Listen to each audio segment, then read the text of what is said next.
Hey guys, this is Andrew with rockclass101.com, and in this week's ukulele lesson, we're going to make you an offer you can't refuse. That's right, Steven's going to teach you how to play the love theme to The Godfather. Now, this has always been one of my favorite themes from a movie, not only because it's absolutely gorgeous, but it has the power to take you back. Every time you hear it, you're just immediately transported back into the scenes in the movie, and it's amazing how a piece of music has the power to do that. And this is one of those tunes that definitely does. Now, I've got to go ahead and give big props to Steven for writing a beautiful arrangement. I got a chance to play through it this afternoon, and I got to say it's perfectly suited for the intermediate fingerstyle player. So if that's where you're at, this one should be a lot of fun. Now let's go ahead and take a step back and talk about the lesson itself. Because in this video, Steven's going to be teaching you how to play the entire arrangement. But if you want to get the tabs to follow along with, that's going to be available at this link. Or you can go to the site, rockclass101.com, and do a search for Love Theme from The Godfather.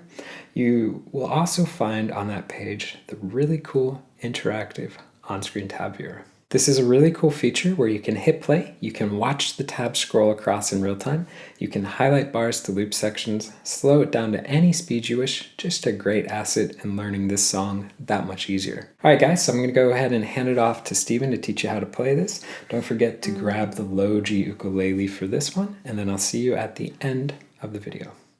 Hi everyone, and welcome to this lesson on the love theme from the 1972 movie The Godfather, an absolute classic movie widely regarded as one of the best films ever made. And this piece of music was written by Italian composer Nino Rota, and it appears numerous times throughout the movie. And although it is heard mostly as an instrumental, which is how we'll play it here on the ukulele, the tune does have lyrics as well, written by Larry Cusick, and it was actually released as a single back in the 70s by Andy Williams under the title Speak Softly Love. Now I think it's just a really stunning piece of music, and this arrangement is a nice little fingerstyle piece that's perfect for adding some real expression and emotion to our playing. So to this end, we're going to be looking at using some performance techniques like rubato, where we do those subtle variations in tempo, and also dynamics, where we vary the volume ever so slightly just to get that emotion and expression into our performance. Now, I don't think there's any real right and wrong when it comes to rubato and dynamics, as long as we're applying them tastefully. I think it's important that we apply those techniques where we feel they should be. So although I'll show you kind of where I do those subtle tempo variations and volume variations, as you master this piece, I think it's really important that you apply those techniques where you feel they should be. And I think if we do that, it just makes our performance a bit more unique and a bit more authentic and genuine. So this piece is just in 4/4 time, so we have our 4 quarter notes to the bar. We're in the key of C minor, and rhythmically it's fairly straightforward. For the most part, we're just playing this kind of steady, continuous 8th note rhythm. And the tempo we're aiming for is around about 60 BPM, so it's fairly slow as well. A pretty nice piece just to wrap your fingers around. We're staying mostly at the bottom end of the neck too, but there are some tricky kind of uncommon chord shapes just to wrap your fingers around. But as always, we'll go quite slow, and I'll show you one bar at a time, and we'll do the kind of slowed down, zoomed in sections on the fretboard as well, so you can really follow along and see what I'm doing. So if you're ready to go, grab yourself one of these things and let's get into it. So this arrangement has 2 main sections. We've got an A section, the verse, and then a B section, the chorus, and we're playing this piece with an A-B-A structure. So we play the verse through once, straight into the chorus section, then back and play the verse once more before going to this final C section, just a very short outro, just to finish off the piece. So we start with 3 pickup notes that lead us into the first measure. So if I play measures 1 and 2 with the 3 pickup notes before it, they should sound something like this.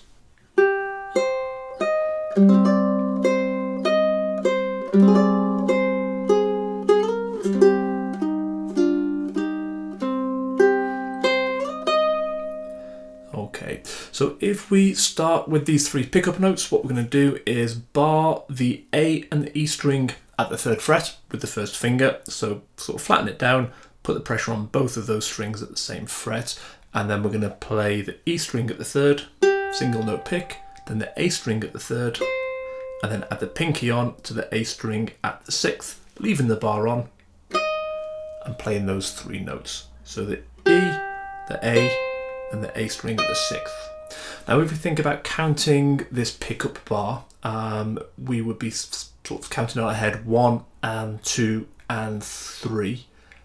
These 3 notes now come in on the and 4 and. So basically the last 3 eighth notes of this pickup bar.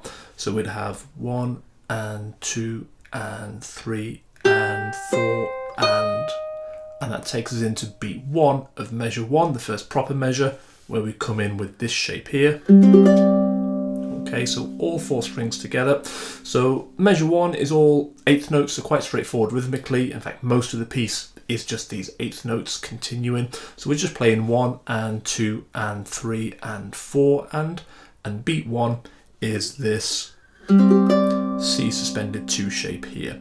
So we're keeping that bar on from the pickup bar. We're just adding the 3rd finger onto the A string at the 5th, playing the C string open, G string open, and you could play that as an arpeggio pick, all 4 strings together, or even strum it down with the thumb. The main thing is to make sure that top note there, the A string at the 5th, because that's our melody note, really comes through when we pick those notes.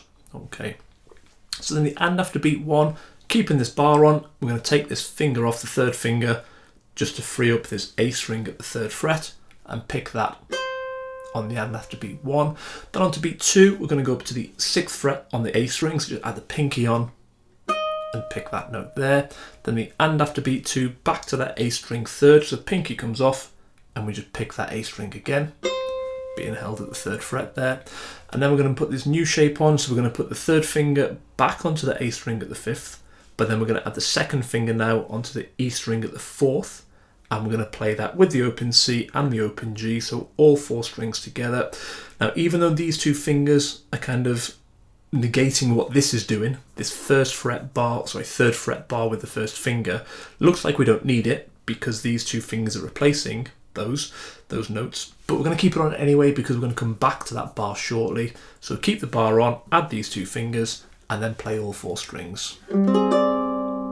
Okay, and then what we're going to do is come to the A string at the 3rd on the and after beat 3. So keep the 1st finger on, keep the 2nd finger on, but just take the 3rd finger off to open up that A string at the 3rd, pick that note, and then on beat 4 we're going to hit the E string at the 4th, which we're already holding here with the 2nd finger. Okay, now the and after beat 4 is the E string at the 6th fret. Now there's 2 ways you could do this. You could just pick that single note and you could use the pinky to add that on and play that note just like a static note. When I play this, you'll notice that I do a kind of slide up to that 6th fret just because I think it adds a little bit something extra. So what we would do for that, on the and after beat 4, even though the tab, if you've got the tab, shows the 6th fret being played, instead of playing it at the 6th, pick it again at the 4th, but then instantly slide it up to the 6th to get that 6th fret sound. Okay, so on the and after beat 4, keep it at the 4th fret, pick it once, and slide it up. So from beat 3, what we would have is just adds a little bit of something extra there. Okay, so that measure once again with the 3 pickup notes.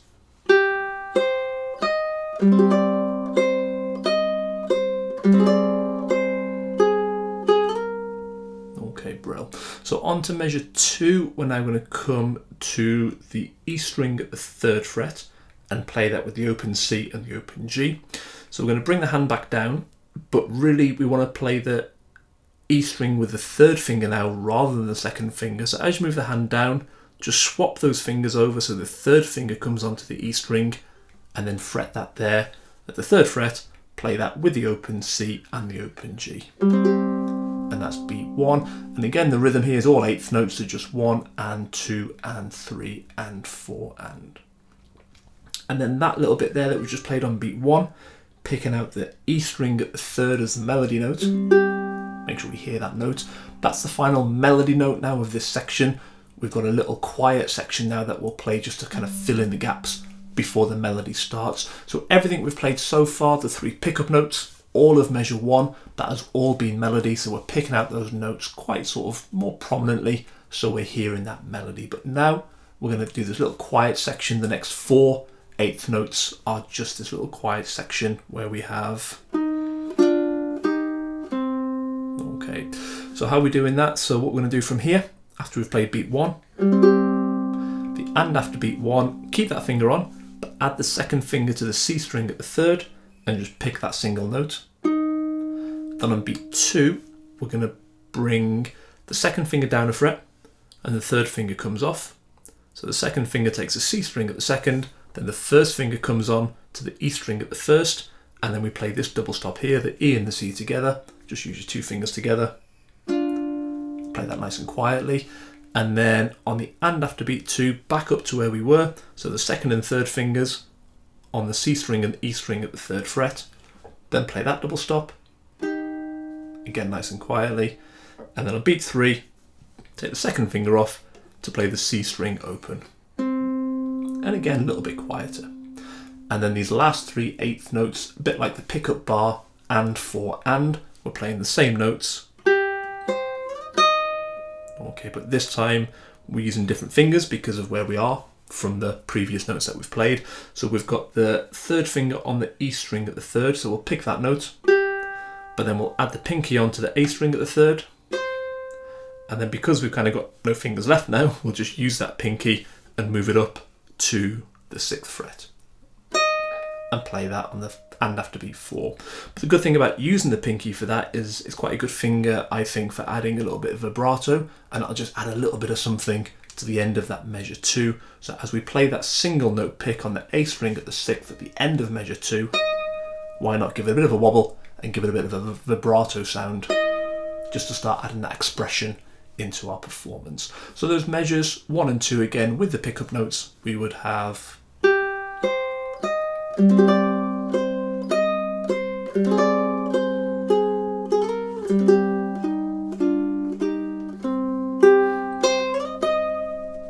Okay, brilliant. So let's have a go at playing those 2 measures through together now. 1 and 2 and 3.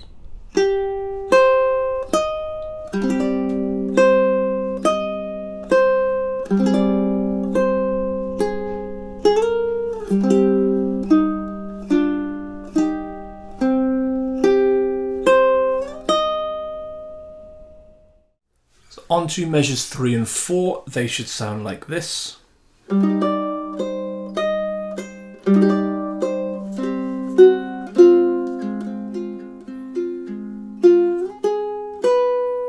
Okay, so measure 3 again is all 8th notes, so 1 and 2 and 3 and 4 and, that's the rhythm we're going for. And from the end of measure 2, where we had our A string at the 6th with the pinky, what we're going to do now is just bring that pinky down a fret to the 5th. You could use the 3rd finger instead for that. That works as well. I tend to just bring the pinky down because that works for me. But then we're going to add this 3/4 bar now. So the first finger is going to take the A, the E and the C string all at the 3rd fret, leaving the G string open. Okay, so as I say, you could put your 3rd finger on there, you could use your pinky, either's fine, but I go for the pinky. Then beat 1, all 4 strings together, and like before, you could strum those down, or arpeggio pick them, or even just straight pick. It all works fine, but just try and pick out that top note, the A string at the 5th, make sure that comes through as the melody note. Okay, because once again, these are all melody notes in this measure 3. Every single note we pick here is a melody note. So we want to hear them coming through that little bit more loudly. So that's on beat 1. Then the and after beat 1, just take off the pinky and play the A string at the 3rd, which is being held by our bar. Then come back up to the 6th fret on the A string, put the pinky on, single note pick on beat 2. Then the and after beat 2, back to the 3rd fret, so pinky comes off, pick that A string at the 3rd, and then put the same shape as beat 1. So put the 3rd finger or 4th finger back onto the 5th fret, play all 4 strings again. Then the and after beat 3, pinky off, A string at the 3rd as part of our bar. And now we're going to change that, so this is going to come off. And on the and after beat, on beat 4, we're going to switch the 2nd finger over. So take the 1st finger bar off and bring the 2nd finger onto the E string at the 3rd. So a little change there from here, just bringing the second finger in. That could be something to practice a little bit, just to make sure you're getting that speed and accuracy when you make that change. Okay, so beat 4 is that E string at the 3rd, held with the second finger with the C string open, little double stop together, so probably use the 2 fingers together and play those 2 there. And then the and after beat 4, the last note of this measure, we're just going to take that second finger, and just drop it down to the 2nd fret, pick that single note, E string at the 2nd, on the and after beat 4. So that measure again.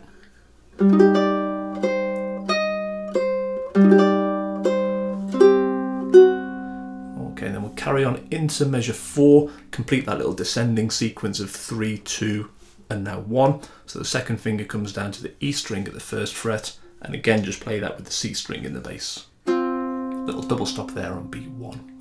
So now we've got this little funky section where we break this kind of steady 8th note rhythm. So what we're going to do here, we're going to play 7 16th notes all in a row.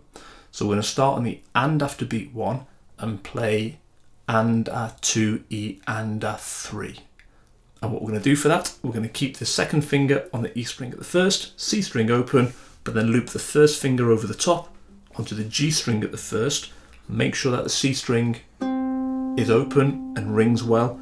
This first finger isn't muting that. You might want to move the wrist a little bit. Remember, the wrist is quite good for just changing the hand shape to make sure that the fingers can loop over when they need to. So to get the first finger over, just bring the wrist out a little bit, and that'll make sure it loops over the top without muting the C. So we've got this G string at the 1st, C string open, E string at the 1st. Now a good way to think about this little 16th note run is all we're going to do is play up the string, so G, then C, then E, 3 notes, then play that again, G, C, E, and then finish just with the G string at the 1st. So this little run is just, so think of it like that, think of the sequence of notes, and it makes it a bit easier to learn. Just moving up the strings, G, C, E, and again, finish on the G string. So just that section with beat 1 would be 1 and 2 E and 3.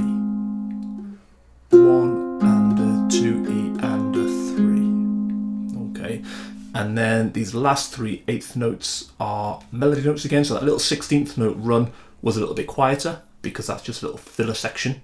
Okay, that beat 1 at the start of measure 4. We want to hear that a bit louder, but then the little run of 16th notes, just a little bit quieter to fill in that gap. And then these last 3 notes on and 4 and are melody. So we pick the E string at the 1st, which we're holding here. So pick that note, and then up to the E string at the 4th. So I tend to just use the same finger and just slide it up to the 4th. First finger can come off. And then the and after beat 4, the final note of this measure, we're using the first finger to play the A string at the 2nd. Okay, so that measure again was, and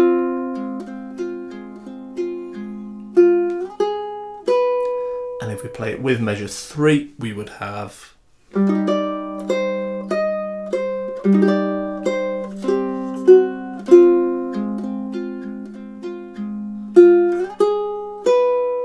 okay, so let's have a go at playing those 2 measures through together now. 3 and 4 and.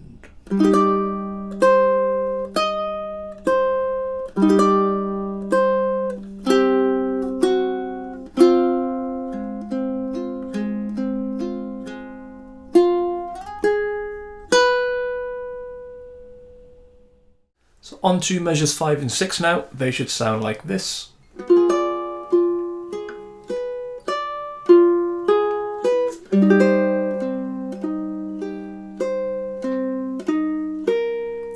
Okay, so the rhythm for both of these measures is all 8th notes, so we're just playing 1 and 2 and 3 and 4 and that's for both measures. If we start at the beginning of measure 5, we're on this F diminished 7 chord for beat 1. Now that's quite a tricky chord if you're not familiar with it. It's quite a common kind of jazz shape. It's a movable shape because we're fretting all 4 strings, but if you're not familiar with that, that might take a little bit of practice. just to get that shape held accurately. But what's more tricky, even if you do know that shape, is the transition from where we were at the end of measure 4, which was at the A string second with the first finger. Now, when we hit the beat 1 of measure 5, we've got to get into this shape quite quickly. This is all 8th notes, so it's quite a quick change to get here from here. So this is something to practice. There's no real kind of cheat for this. There's no shorthand. It's just practice making that change from here into this F diminished 7 shape. So just keep practicing that back and forth. Go quite slowly to begin with. Maybe play the last 3 notes of measure 4 so that you're getting that kind of transition there nice and smoothly. Okay, so beat 1 is that chord, all 4 strings, and again, play it with a thumb or arpeggio pick, but the main thing is to make sure that A string at the 5th comes out nice and loud. So then on the and after beat 1, we're going to play the C string at the 5th, just all part of this chord, so we haven't got to do anything else with our left hand, we're just picking out the notes of this chord. So C string 5th, then E string 4th, but now on beat, or the and after beat 2, we want to play the A string at the 2nd, so the first finger will lift off the G string and hold that A string at the 2nd, pinky will come off, and then we'll keep the rest of these fingers on, we'll pick that A string at the 2nd, and then on beat 3 put the pinky back on to play that A string at the 5th. Okay, then the and after beat 3, back to that C string at the 5th, keep the first finger on there, and then E string at the 4th, pinky off, ready to play that A string at the 2nd. That's why we left our first finger on there, because we're playing that note there again. Okay, so that measure again was...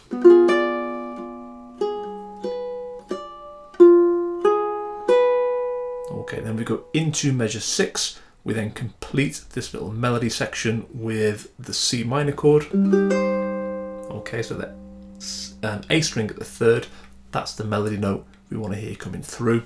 So just use all 3 fingers together, all on the 3rd fret there. So the A, the E and the C at the 3rd, the G open, and then play on beat 1 of measure 6, all 4 strings together. Okay, and then we're going to open up the C string. So the and after beat 1, 2nd finger comes off, play the C open, and then on beat 2, we're going to put that 2nd finger back on to play it at the 3rd fret once again. Then E string at the 3rd, we're already holding it, and then also the A string at the 3rd, which we're already holding, pick that on beat 3. Then the and after beat 3, back to the open C, so 2nd finger comes off, but then 2nd finger goes back on to play the C string at the 3rd on beat 4, and then we're going to play on the final note here the A string at the 1st, so the pinky will come off, the 1st finger will take that A string at the 1st, and we pick that on the and after beat 4. So those 2 measures again would be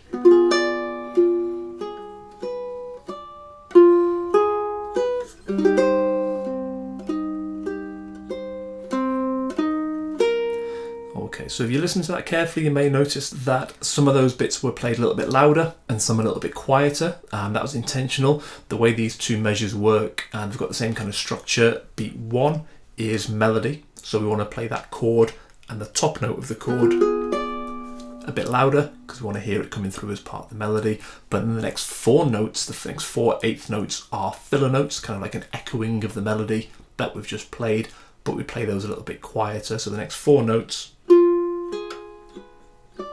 we just play a bit quieter. Then the next 3 notes, or the final 3 notes of the measure, and 4 and, we play those a bit louder again because they're back to melody. Beat 1 of measure 6. Then the next 4 notes again a bit quieter. And then the last 3 notes back to melody, so we play them a bit louder.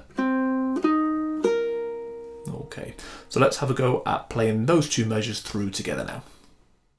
3 and 4 and.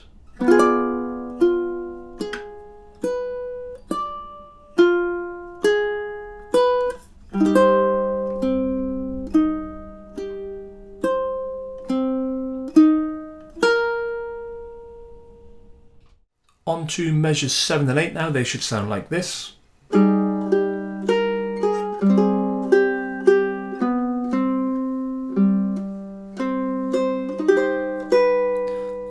then that will lead us into the B section, the chorus, which we'll look at shortly. So back to the beginning of measure 7, we're playing this shape here. So G string open with the C string at the 3rd with the 2nd finger, and then the E string at the 4th played with the 3rd finger. You could play that with the pinky. I tend to use the 3rd finger for these 4th fret notes and just move the 3rd finger up and down between the 3rd and 4th fret, but you could use the pinky on the 4th. You just do whatever works for you, but I'll show you the 3rd finger way because that's just how I play it. So the and after beat 1, we drop down that E string to the 3rd fret, so that's what I'm saying there. I'll just drop the 3rd finger down and then pick that single note, and then on beat 2 we play the A string at the 1st, so we'll add the 1st finger on here and just pick that note. And then the and after beat 2, we're going back to the 4th fret on the E string. So like I said before, you could just add the pinky on, but I tend to just move that 3rd finger back up, just slide it up a fret to the 4th. Then on beat 3, these 2 fingers will come off, 1st and 2nd, and then we're just holding the E string at the 4th with that 3rd finger, or 4th if that's what you choose to hold it with, and then play those 3 notes together, the open G, the open C, and the E at the 4th. Then the and after beat 3 and on beat 4, we're then going to play the E string at the 3rd, so just bring that finger down a fret, pick that note twice, and then the final note, and after beat 4, we're playing the G string at the 4th, so the pinky will take that, okay, and that leads us then into measure 8, where we play the open C string, and I would probably take that pinky off, so just hold it for that note, but then when you play the open C at the beginning of measure 8, take the pinky off so it's not ringing over it, and we're just getting that C string then ringing at the beginning of that measure. So then what we're going to do is continue this measure. This is one of the rare bits where we break that 8th note rhythm, and we're just going to play a couple of quarter notes. So that first note of measure 8, that open C note, we'll let that ring for a full quarter note, and then on beat 2 we hit the open G, and again let that ring for a full quarter note, and then we finish with these 4 8th notes. So on beat 3 we've got the C string open, and then on the and after beat 3, the A string at the 3rd, use the pinky for that, and then on beat 4 we're going to add the 3rd finger and the 2nd finger to the E and the C string all at the 3rd fret, and then play those 3 strings together, the A, the E and the C all at the 3rd. That's on beat 4. Then the and after beat 4, keep those 2 on, pinky comes off, 1st finger takes the 2nd fret on the A string just behind that pinky, and that's our final note there of that measure. So measure 7 and 8 once again would sound like this.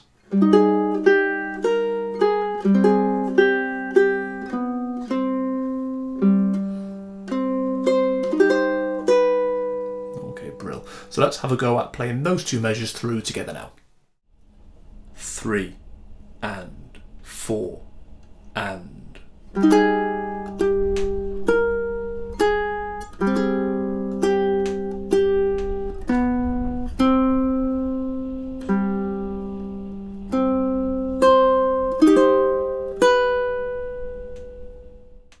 Onto the B section now, the chorus. This is just a short 4 measure little section, but it is a little bit naughty in places, especially at the beginning of this section. Again, there's some quite unfamiliar chord shapes, and so the transitions are a little bit tricky, but it'll be okay with a bit of practice. We'll be fine with this, just might need a little bit more practice in some of the other parts of this arrangement. So if we look at measures 9 and 10, the first half of this B section, they should sound like this.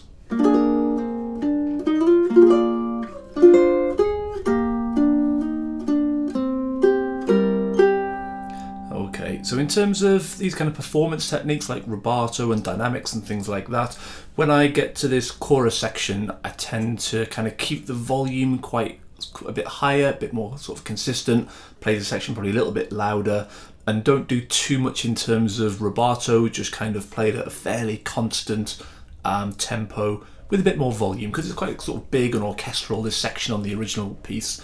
So I think it's good to play that way on the ukulele as well.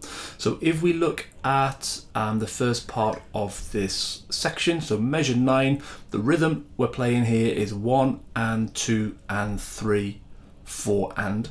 And then on beat 1, we have this B flat 7 chord, which isn't a particularly horrendous shape to hold on its own. It is a 4-finger chord, so we're using all the fingers there, but it's more the kind of transition to get into that shape. Because for me, that was quite unfamiliar. I haven't played that shape a lot. I mean, a B flat, I've probably played quite a lot, but that 7th, putting the finger on there, the little pinky on, made it quite kind of unfamiliar and tricky. So if we think about where we're coming from, when we hit this shape at the start of measure 9, we will have played those last 3 notes at the end of measure 8, at the end of the A section, and that is... So this is where we're coming from. We've then got a B in this shape. And there's just quite a little bit of sort of finger yoga going on there to get all those in position. So I would probably practice that section to begin with. Just practice those last 3 notes of measure 8 into that chord to get that nice and clean and nice and quick. So we're not kind of pausing there. We're keeping that 8th note tempo going all the way through. And that did take me a bit of practice when I first arranged this. And I put that chord in there because it was the right chord to use, and my fingers didn't like it, and it took me quite a while to get that nice and smooth and nice and consistent. So maybe just practice that section a little bit to get that going.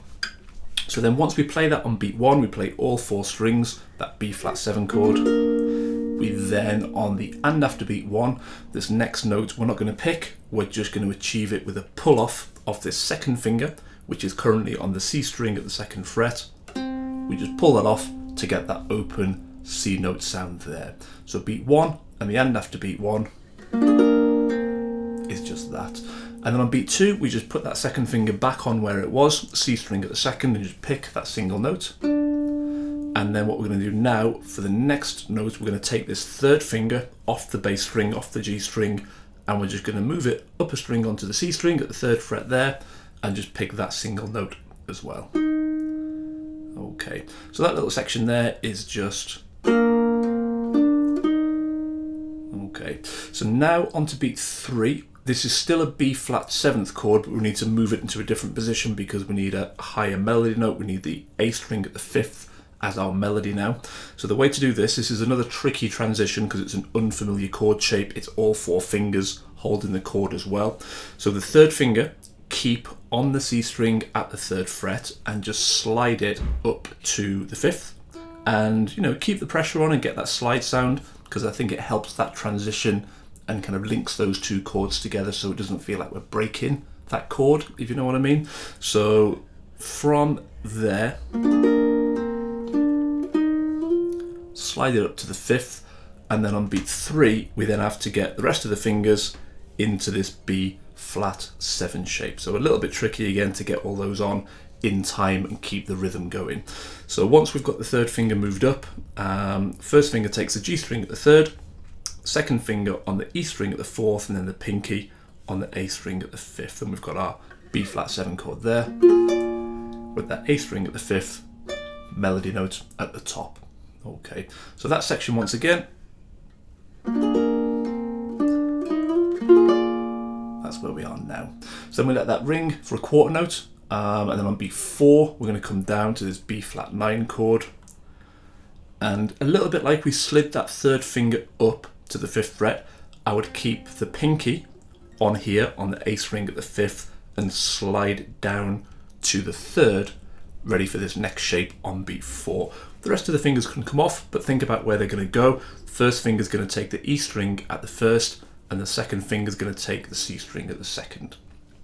We're not going to play the bass note on this one, there's no G string here, so we're just going to pick those 3 strings, the C, the E and the A, on beat 4, and that's that B flat 9 chord.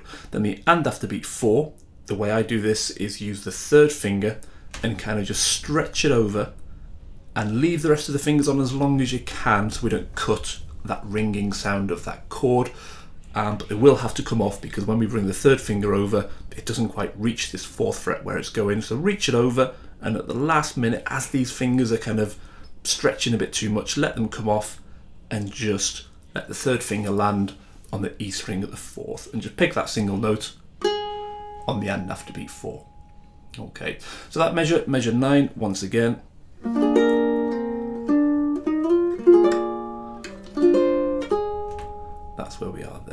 So once we've played that note at the end of measure 9, we then bring the third finger down a fret to the 3rd fret, and then we put the 2nd finger over onto the G string at the 3rd fret and just pick those 2 notes together. And when we're fretting those 2 notes, it's always important to kind of fret accurately anyway. We always want to be just behind the fret wire when we're fretting, but that's particularly important here because in a moment we're going to bring the 1st finger onto that same fret, and that is a bit of a squeeze to have all 3 fingers there on the same fret. If these 2 fingers are sort of in the middle of the fret or towards the back, that 1st finger isn't going to fit and we're not going to get that note. So just make sure that those 2 fingers are right up, not on the fret wire because it'll dull the notes, but just behind it where they should be anyway, but just make extra careful there that they are there.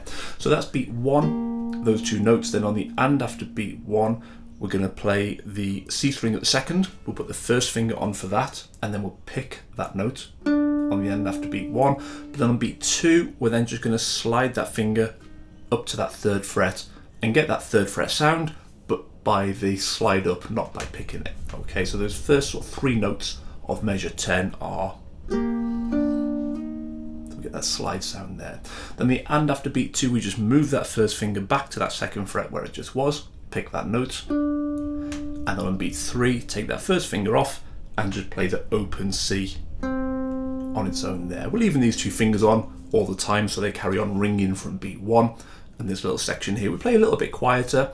This and 2 and 3 that we've just played, those single note picks on the C string, a little bit quieter because they're not melody, they're just kind of filler bits there. But then these next 3 notes at the end of measure 10, these are melody, so we'll come back and play these a little bit louder again. So the first part, the and after beat 3, we're just picking this E string at the 3rd fret, which we're already holding from these 2 fingers here, back from beat 1. So we just pick that note on the and after beat 3.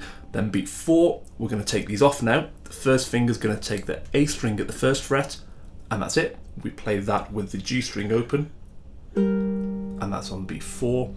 And then on the and after beat 4, we just play this E string at the 3rd fret, single note pick there. So that measure on its own, measure 10, would sound like this.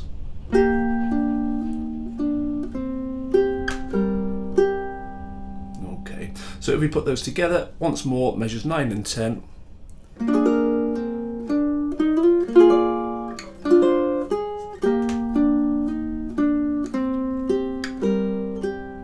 Okay, brill. So let's have a go at playing those 2 measures through together now.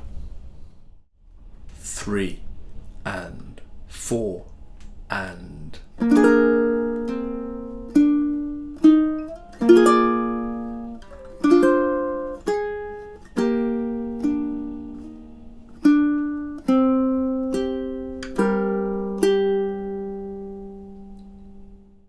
On to measures 11 and 12 now. This is just the second half of this B section. This is the end of it now. So again, all 8th notes for these 2 measures. And what we would have for these 2 measures is something like this. And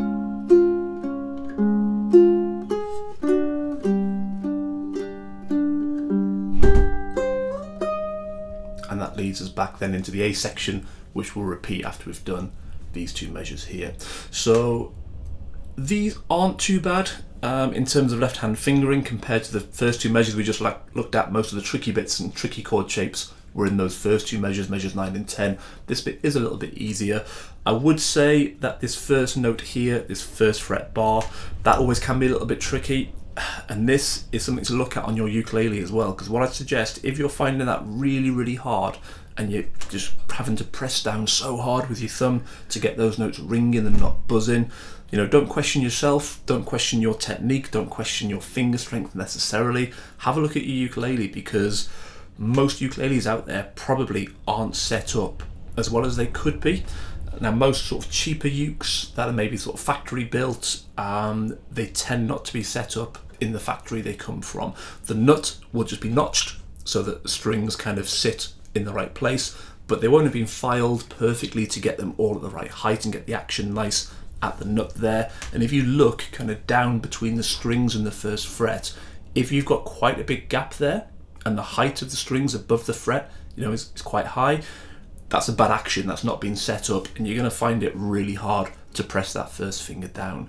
Now, if that is the case with your ukulele, I do recommend, even for cheaper ukes, maybe getting a luthier to have a look at it and get that action set, get the nut slots filed a little bit lower, because even a cheap ukulele can be really, really playable if it's set up properly. So, don't blame your instrument if that's hard, don't blame yourself, don't blame your fingers, have a look at the setup, and if the setup isn't good, I definitely would recommend finding the luthier and getting that kind of setup for you. So anyway, just a little sort of bit of uke talk there. Let's move on with the music. So this is a D flat chord that we're playing here, this full sort of bar across the first fret. But for beat 1, we only want to play the E string and the G string at the first. So we pick those two notes together. That's beat 1. And then the and after beat 1, we just play all the notes of this bar now. So we play the C string at the first and the E string at the first, back to the C string at the first, and then the G string at the first. Okay, so that's beats 1 and 2 and 3. In fact, if we go to the next one as well, the and after beat 3, we just go back to that E string at the first. So the first part of that measure there is just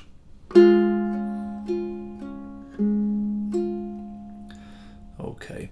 So if we think about beats, well, beat 1 is melody, so we play that with a bit of volume, get that prominence. Then and 2 and 3 are some little filler notes, so we play those quieter.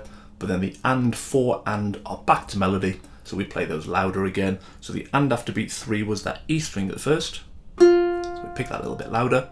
And then on on beat 4, we then go to the E string at the 4th fret, so we'll put the pinky on there and just pick that single note. And then as we do that, we can take the pressure off that first finger bar. And then on the and after beat 4, we're going to bring these two fingers and put them on the E string and the C string at the 2nd fret and play that double stop, the two middle strings together. That's the and after beat 4. So that measure 11, once again, is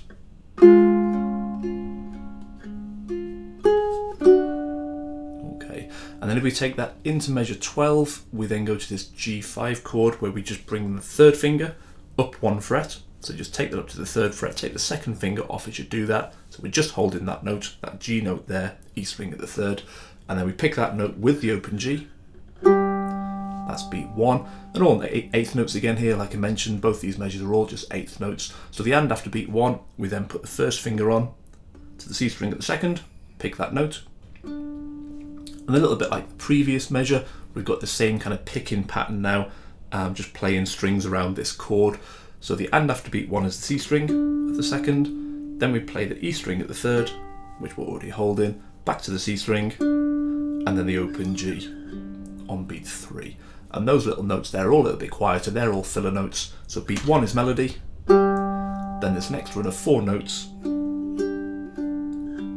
little bit quieter because they're just filler. Same pattern, the next 3 notes now, and 4 and, back to melody, and actually these are the same 3 pickup notes that led into the whole piece at the beginning, right at the start. We have this E string 3rd, which we're holding there, A string 3rd, put the pinky on, and then take these 2 fingers off as you slide the pinky up to the 6th fret. Bit of vibrato maybe in there as well, just to add a little bit of something. And then we're back into the A section after that. Now in terms of rubato, I probably would, when I play this, slow it down a little bit at the end of this B section. So the first 2 measures 9 and 10, I'll probably play those kind of quite consistent tempo, quite loud volume, kind of, big sort of drama to it. And then as I get into 11 and 12, I'll add maybe a little bit of rubato in there and just slow things down as I get to the end of that section. But like I said at the beginning, you put these techniques in where you think they should be. If that works for you, great, do it. But if you want to sort of slow bits down or speed bits up somewhere else, please feel free to do that. So those 2 measures, once more, 11 and 12, we're going for.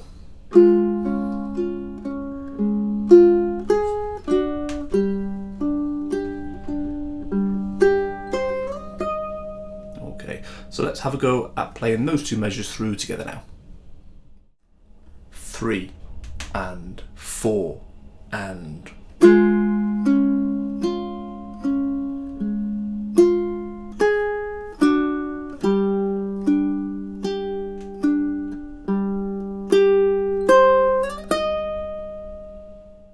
So once we've played the B section through, we then just go back to the beginning to measure 1, and we play the A section through once more, but not the full A section. We play most of it when we get to the end of measure 6, which is...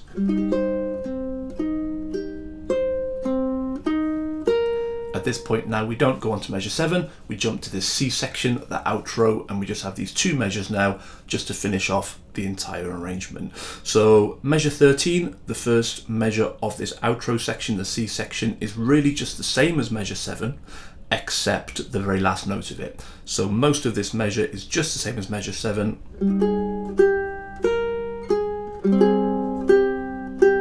Up to that point there, up to beat 4. When we played measure 7, the and after beat 4, the final note, we played the G string at the 4th. But this time in the outro we don't play that, we go to this B diminished chord, which is kind of like a G7 shape, but we're not playing the bass note. Because of the key we're in, it's not a G, it's a B diminished. So we just play those 3 notes together, the A, the E and the C. So we play those notes, that's the and after beat 4, and that leads us into the final measure, measure 14. We go to the C minor chord, and what I would do for that, I would just keep all those fingers on, those strings, and just slide them all up so that they're all at the 3rd fret. So these 2 will come up 1 fret, the first finger will come up 2 frets, so they all squeeze on there together, and that's our C minor chord. And we play all 4 strings, so we play them with the open G in the bass, and we can strum those or pick those like we discussed earlier, whatever technique you prefer, and that's beat 1. And then the and after beat 1, we're just picking the notes of this chord, so the E string at the 3rd, then beat 2, the C string at the 3rd, then the and after beat 2 back to the E string at the 3rd. But now we will have to take off this 2nd finger because our final note of the whole piece is this open C note. So we take that finger off and play that open C. Okay, so those 2 measures together would sound like this.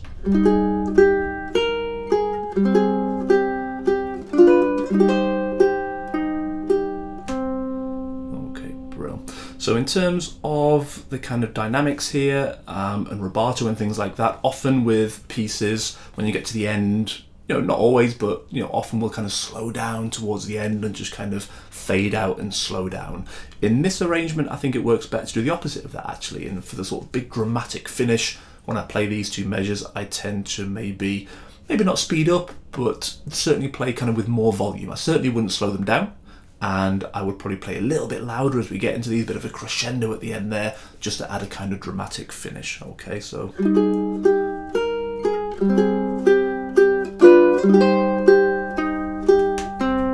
yeah, big dramatic end there. But again, your choice, this is your interpretation of this piece. That's just how I'd go for it at the end of this arrangement. So there it is, that is everything. I hope you've enjoyed this one, I hope you enjoy learning it, and I will see you next time. 3 and 4 and...